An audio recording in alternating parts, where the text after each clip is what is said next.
So, day 2 of cider making. We're going to now press the apples. So press the apples that we scratted 2 days ago, day and a half ago.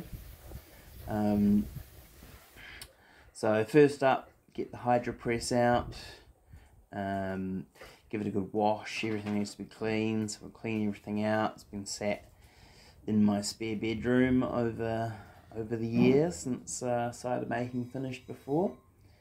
We use a hydro press, so that's a press that uses a water balloon, as it were, inside it, and a mesh outer on the outside, so that you hose onto it and use the water pressure to squeeze the apple, the milled apple, between the scratted apple, between the water balloon and a mesh, and that squeezes all the juice out. It's quite ingenious. So while the scratting is really labour intensive for me, this process is not. Here we have the scratted apple. So you can see it started to brown. It's developing some nice golden colour. This tub here is donated apple, so it's not the cider apples. It's the other apple. And cider apples have high tannin, and high tannin creates high colour. So you can see these low tannin apples are going to have just a nice sort of, I guess, golden lager, gold sort of hue. But later on we'll move on to the home orchard, and once you get to the home orchard you'll see a much deeper colour. So here's the hydro press in action. So the apple has been loaded into it, and now the water pressure is starting to squeeze the juice out. Once it starts to flow, it gets quite hectic for a wee moment, as I have to swap the vessels over and keep filling it into the stainless steel keg that the cider is going to ferment in. So here we are, we're swapping them over, keeping it once it's in high flow, just making sure we don't overflow and we get it into the vessel.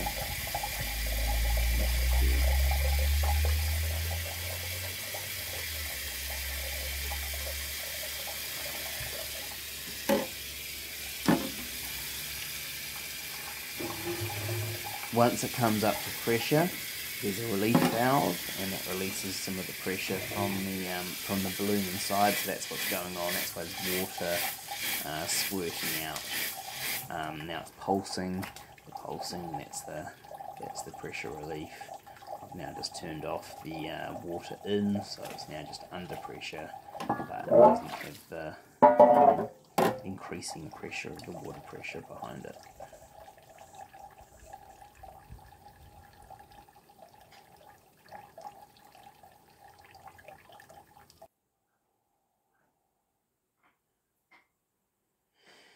So now you can see some of the later pressings once we got on to the home orchard, high in tannin, and that has resulted in some nice deep dark colour. Here we are looking at the spent apple. So now this is after the balloon has done its thing, and there it is going into the bucket, ready to go into the compost. In the past, we always used to send it off to the dairy farm that takes the spent grain that the brewery produces. But now that I'm composting, that's going to stay on my land and go into the compost and help grow veggies. So the cider's all pressed, apples all pressed. Perfect amount of apples for the size of vessel that I have to fill, which is doesn't always happen, so I'm feeling pretty happy with myself there. So amazing colour coming out of that juice. I just thought at the end I'd just like to have a wee moment to acknowledge an absent friend. Alex Peckham was the best cider maker in New Zealand. He was huge talent and taken from us way too soon. I twice was privileged to go and visit him in the Mootri Valley, taste through his ciders. He was super supportive of me getting into cider making. He sent me a whole bunch of pasteurised juice so that I could get going, blending it in with the small amount of apples that I could source at the start.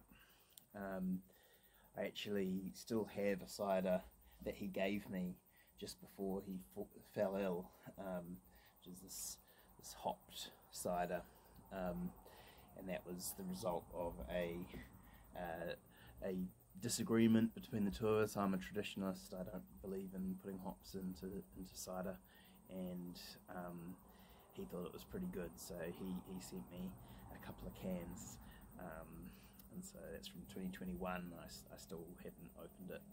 I did open one at the time, but now that he's passed, that just might just sit there unopened. So I've cracked a bottle of 2019 fire cider, Fire Blaze, where he would run the juice over hot metal to caramelise it. Seems like a good way to toast the memory of Alex, but also the 2024 vintage of cider. So cheers to Ibs and friends.